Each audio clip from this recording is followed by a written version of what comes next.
నమస్తే. Welcome to నవయువరై channel. This is మారుతినందన్.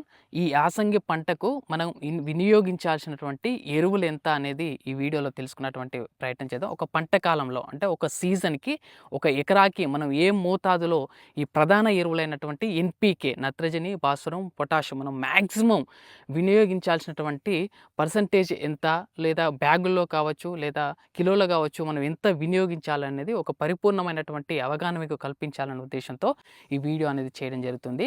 ముఖ్యంగా ఈ వీడియోలో తెలంగాణ ప్రాంతానికి సంబంధించి అసలు మనం వినియోగించాల్సినటువంటి ఈ మోతాదు ఏంది అనేది ముందుగాల తెలుసుకుందాం. తర్వాత నెక్స్ట్ వీడియోలో ఖచ్చితంగా ఈ ఉత్తర కోస్తా కావచ్చు, ఇటు నెల్లూరు, ప్రకాశం, ఇటు రాయలసీమ ప్రాంతాల్లో ఒక వరి పంటకు వినియోగించాల్సినటువంటి మోతాదు గురించి కూడా నెక్స్ట్ వీడియోలో తెలుసుకున్నటువంటి ప్రయత్నం చేద్దాం. ముఖ్యంగా మన రాష్ట్ర ప్రభుత్వం ఉన్నటువంటి విశ్వవిద్యాలయాలు ప్రాంతాన్ని బట్టి మనకు 3 మండలాలుగా విభజించడం అనేది జరిగింది.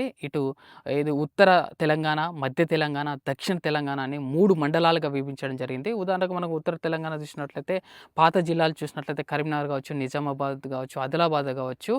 ఈ 3 జిల్లాల్లో ఉన్నటువంటి మట్టి నమూనాలను సేకరించి అక్కడ పరీక్షించిన తర్వాత ఒక పంట కాలంలో మనం వినియోగించాల్సినటువంటి ఎరువుల శాతాన్ని సుస్పష్టంగా మనకు యావరేజ్‌గా ఎంత వినియోగించాలనేది మనకు వివరించడం జరిగింది.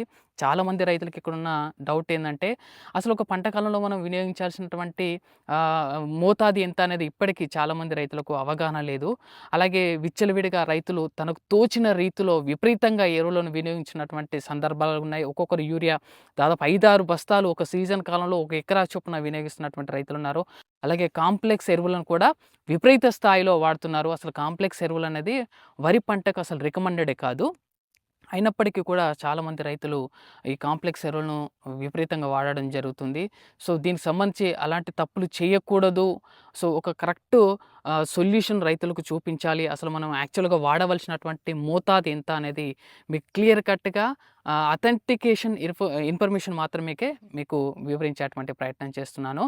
ఇప్పుడు మీరు స్క్రీన్ మీద చూస్తున్నట్టుగా మనకు ఈ మండలాలు చూసినట్లయితే 3 మండలాలుగా విభజించడం జరిగింది. ఒకటి ఉత్తర తెలంగాణ, మధ్య తెలంగాణ, అలాగే దక్షిణ తెలంగాణగా 3 మండలాలు. ఇటు చూసినట్లయితే మనకు ఇది రబీకి, అలాగే ఖరీఫ్‌కి సంబంధించి అంటే వానాకాలం పంటకు సంబంధించి, అలాగే యాసంగి పంటకు సంబంధించి కూడా మనం ఎరువులను ఏ విధంగా వినియోగించుకోవాలనేది మీకు ఆ స్క్రీన్ మీద కనబడడం అనేది జరుగుతుంది. ముఖ్యంగా మొట్టమొదటిగా చూసినట్లయితే మనకు ఇటు సైడ్ చూసినట్లయితే వానాకాలం పంటకు 3 రేషలు నత్రజని, భాస్వరం, పొటాష్ ఉంది. అది వినియోగించాల్సిన స్థాయి కనుక మనం చూసినట్లయితే దాదాపు 40-48 కిలోలు ఉత్తర తెలంగాణ కావచ్చు, దక్షిణ తెలంగాణ కావచ్చు, మధ్య తెలంగాణ కావచ్చు, కిలోల చొప్పున మనం వాడుకోవాల్సి ఉంటుంది. భాస్వరం చూసినట్లయితే 20 కిలోలు, 20 కిలోలు, తర్వాత కింద చూసినట్లయితే దాదాపు 24 కిలోలు. ఇది దక్షిణ తెలంగాణలో మనం వాడుకోవాల్సినటువంటి భాస్వరం ఒక స్థాయి, అది మీకు చూపించడం జరుగుతుంది. అలాగే పొటాష్ కనుక చూసినట్లయితే ఈ 3 మండలాల్లో కూడా దాదాపుగా 16 కిలోల చొప్పున మనం ఒక ఎకరాకు ఒక సీజన్‌లో మనం వాడుకోవాల్సినటువంటి మాక్సిమం వినియోగం అనేది మీకు వివరించడం జరిగింది. సో, ముఖ్యంగా మనం ఇప్పుడు యాసంగి పంటకు ముందున్నాం కాబట్టి, యాసంగిలో మనం వినియోగించాల్సినటువంటి ఎరువుల నిష్పత్తి ఎంత అనేది చూసుకుందాం. నత్రజని గనుక మనం చూసినట్లయితే దాదాపు 48 కిలోల నుండి 68 కిలోలు ఈ 3 మండలాలలో మనం యావరేజ్‌గా వినియోగించాల్సినటువంటి నత్రజని యొక్క మోతాదు. భాస్వరం గనక మనం చూసినట్లయితే అక్కడ దాదాపుగా 24 కిలోల చొప్పున వాడుకోవాల్సి ఉంటుంది. పొటాష్ చూసినట్లయితే 16 కిలోల చొప్పున మనం వాడుకోవాల్సి ఉంటుంది ఈ 3 మండలాలలో. దీని గనక మనకు అందుబాటులో ఉన్నటువంటి బ్యాగుల్లోకి కన్వర్ట్ చేసుకున్నట్లయితే దానికి ఒక ప్రపోర్షన్, ఒక రేషియో ప్రకారం ప్రతి రైతు కూడా క్యాల్కులేట్ చేసుకోవడానికి చాలా ఈజీగా ఉండేటువంటి మెథడ్ కూడా మీకు ఇందులో వివరించేటువంటి ప్రయత్నం చేస్తాను. ఇప్పుడు ఇక్కడ మనం చూసినట్లయితే మనకు నత్రజని అనేది 48 కేజీస్ మినిమం, మాక్సిమం 60 కేజీలుగా మనకు గుర్తించడం జరిగింది. దాన్ని కనుక మనం కన్వర్ట్ చేసుకున్నట్లయితే ఇక్కడ మీకు ఈ 48 అంటే మనం రికమెండెడ్ మోతాదు 48 డివైడెడ్ బై ఒక యూరియా బస్తాలో మనకి ఎంత పర్సెంటేజ్ ఉంటుంది నత్రజని అంటే 46%. సో, ఇంటూ 100 కనుక కొట్టినట్లయితే మనకు 104 కేజీలు వస్తుంది. 104 కేజీలు అంటే దాదాపుగా 2.5 బస్తాల వినియోగించాల్సినటువంటి అవసరం ఉంటుంది. ఇది మినిమం ఒక పంట కాలంలో. అలాగే మాక్సిమం మనం చూసినట్లయితే రికమెండెడ్ ఎంత 60 కేజీస్. 60 డివైడెడ్ బై ఒక యూరియా బస్తాలో ఎంత పర్సెంట్ ఉంటుంది 46%. దాన్ని 100 కేజీలలో ఇంటూ 100 కనుక కన్వర్ట్ చేస్తే ఒక పంట కాలంలో మనం వినియోగించాల్సినటువంటి నత్రజని 130 కేజీలు. అంటే దాదాపుగా 3 బస్తాలుగా మనం వినియోగించాల్సి ఉంటుంది. ఇలా ప్రతీదీ కూడా మనం బస్తాలోకి గనక కన్వర్ట్ చేసుకున్నట్లయితే మీకు చూపించినటువంటి ఈ పట్టిక ప్రకారం గనక మనం ప్రతీదీ ఇలా రికమెండెడ్ డోసు ఈ పర్టిక్యులర్ బస్తాలో ఎంత పర్సెంటేజ్ ఉంది ఇంటూ 100 గనక మనం చేసుకున్నట్లయితే ఆ మోతాదు అనేది రావడం జరుగుతుంది. సో ఇలా ఇన్ని క్యాల్కులేట్ చేసిన తర్వాత మనం వినియోగించాల్సినటువంటి ప్రధాన ఎరువులైనటువంటి ఎన్పిక గురించి తెలుసుకుందాం.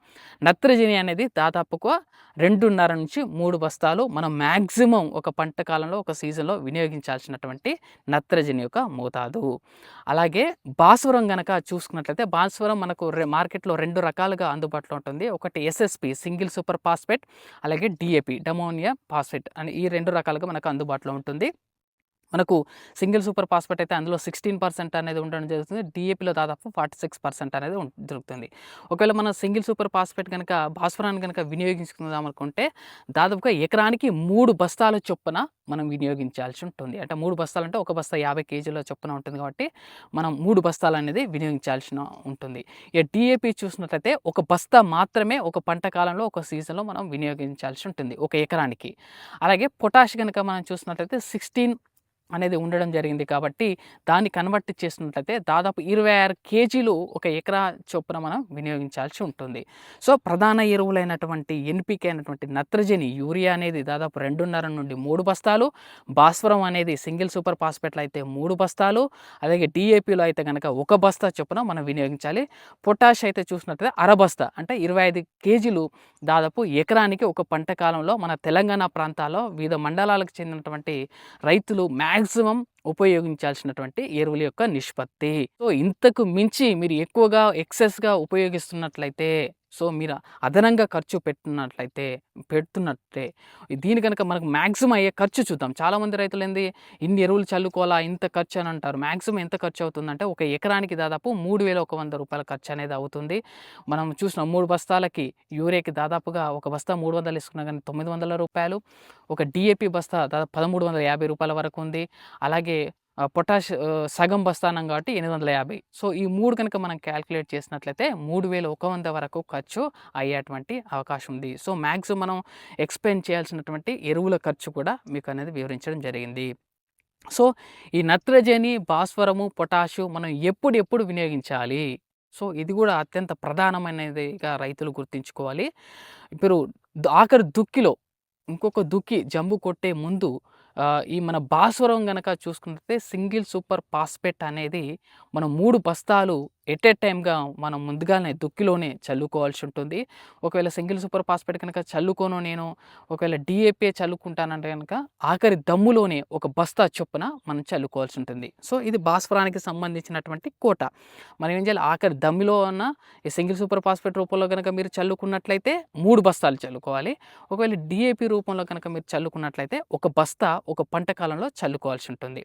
తర్వాత మనం చూసింది ఏంటి నత్రజని. నత్రజని ఒకవేళ స్వల్పకాలిక పంటలు అనుకోండి, స్వల్పకాలిక మధ్యకాలిక పంటలు అనుకోండి ఒక 3 దఫాలుగా 20-25 రూపాయల 15-20 రోజుల గ్యాప్‌తోని మీరు ఒక 3 సార్లు చల్లుకున్నట్లయితే సరిపోతుంది. అది ఎప్పుడు అనేది మీకు తెలిసిందే. తర్వాత పొటాష్ అనేది కూడా ఎకరానికి మనం దాదాపుగా ఎన్ని కేజీలు 25 కేజీలు అనేది కూడా ఒక 2 దప్పాలు కూడా చల్లుకోవాలి. సో సాధారణంగా మనం చాలామంది రైతులు ఏం చేస్తారంటే డిఏపి అనేది దుక్కిలోనే చల్లుకోవాలి. తర్వాత నత్రజని అనేది దాదాపు ఒక అరబస్తా అనేది మనం దుక్కిలోను ఆఖరి దుక్కిలో చల్లుకోవచ్చు. తర్వాత ఒక బస్తా అనేది మనం నాటు వేసినటువంటి 15 రోజులకి తర్వాత మిగతా ఇంకో బస్తా దాదాపు 25 కిలోలు 25 కిలో చొప్పున నాటు వేసినాక 35 రోజులకు ఒకసారి ఆఖరి 50 రోజులకు ఒకసారి ఇలా మన యూరియా అనేది చల్లుకోవాల్సినటువంటి అవసరం ఉంది. సో ఇదంతా కూడా ఏందంటే ప్రధాన ఎరువులైనటువంటి నత్రజని, భాస్వరం, ఈ పొటాష్‌కి సంబంధించి వినియోగించాల్సినటువంటి ఎరువుల మోతాదు గురించి మీకు వివరించడం జరిగింది. మిగతా ఎరువుల ప్రధాన వరిలో వాడుకోవాల్సినటువంటి మిగతా ఎరువులు చూసినట్లయితే జింకు అత్యంత ప్రధానమైనది. ముఖ్యంగా ఎవరైతే రైతులు చౌడు నేలలు కలిగినటువంటి రైతులు ఎవరైతే ఉన్నారో ఆ చౌడు కలిగినటువంటి రైతులు మనం ఆఖరి దమ్ము లోపల చల్లుకోవాల్సినటువంటి అవసరం ఉంది. దాని మోతాదు కనుక చూసినట్లయితే దాదాపు ఎకరానికి 20 కేజీల చొప్పున ఈ జింక్ సల్ఫేట్ అనే దాన్ని మనం చల్లుకోవాల్సి ఉంటుంది. మార్కెట్లో ఇది మనకు దాదాపుగా 10 కిలోల బ్యాగ్ రూపంలో అందుబాటులో ఉంటుంది. సో అలా చల్లుకోవాలి. కానీ ఇక్కడ రైతులు గమనించాల్సింది ఏంటంటే డిఏపి ఇక్కడ మనం జింక్ అనేది కలుపు చల్లరాదు అనేది రైతులు గుర్తుంచుకోండి. అంటే సూక్ష్మ పోషకాలు కూడా మనం ఇక్కడ రైతులు మనం నాటు వేసిన 15 రోజులకు చల్లుకున్నట్లయితే మనం మంచి దిగుబడులు తీసుకోవడానికి అవకాశం ఉంది. అది ఎకరానికి ఒక 5 కేజీల చొప్పున ఒక మంచి కంపెనీ తీసుకొని చల్లుకున్నట్లయితే మనకు సరిపోతుంది. దీని ఖర్చు గనుక మనం అలాగే దీంతో పాటు వ్యామ్ తర్వాత మీకు మైకోరైజా అని మైకోర్ అని చెప్పేసి మార్కెట్‌లో అందుబాటులో ఉంటుంది. 4 కిలోల ప్యాకు అది కూడా చల్లుకున్నట్లయితే మనకు వేరు వ్యవస్థ బాగా అభివృద్ధి చెంది మంచి దిగుబడులు సాధించడానికి కూడా అవకాశం ఉంటుంది కాబట్టి దానికి మార్కెట్‌లో ఒక 550 అంటే ప్రధాన ఎరువులైనటువంటి ఎరువుల ఖర్చు మనం 3,100 రూపాయల వరకు అవుతుంది. వీటి ఖర్చు గనుక చూసినట్లయితే దాదాపుగా వ్యామ్ అనేది మార్కెట్‌లో దాదాపుగా ఒక 500 రూపాయలు, సూక్ష్మ పోషకాలకు ఒక 550 రూపాయలు, తర్వాత జింకు అనేది మనకు ఒక 600 రూపాయలు. వీటి ఖర్చు దాదాపు ఒక 1,650 రూపాయల ఖర్చు అయ్యేటువంటి అవకాశం ఉంది. ఓవరాల్‌గా ఒక పంట కాలంలో మనకు మొత్తం ఖర్చు దాదాపు ఒక 4,750 రూపాయల వరకు ఒక ఎకరానికి అయ్యేటువంటి ఈ పోషకాలకు సంబంధించి అయ్యేటువంటి ఓవరాల్‌గా ఖర్చు. సో, ఇంతకు మించి మీరు ఎక్కువ ఏ ఖర్చు పెట్టినప్పటికీ కూడా అడిషనల్‌గా అదనంగా పెట్టేటువంటి ఖర్చే అవుతుందనేది రైతులు గుర్తుంచుకోవాలి. మేము బరోబర్ చల్లుకుంటాం అంటే అది మీ ఇష్టం, మీ విజ్ఞతకే అది వదిలేయడం అనేది జరుగుతుంది. సో, దీనికంటే తక్కువ చల్లుకున్నట్లయితే మనకు ఆశించినటువంటి దిగుబడులు కూడా సాధించుకోవడానికి అవకాశం ఉంది. ఇదన్నీ రైతులు గుర్తుంచుకోవాలి.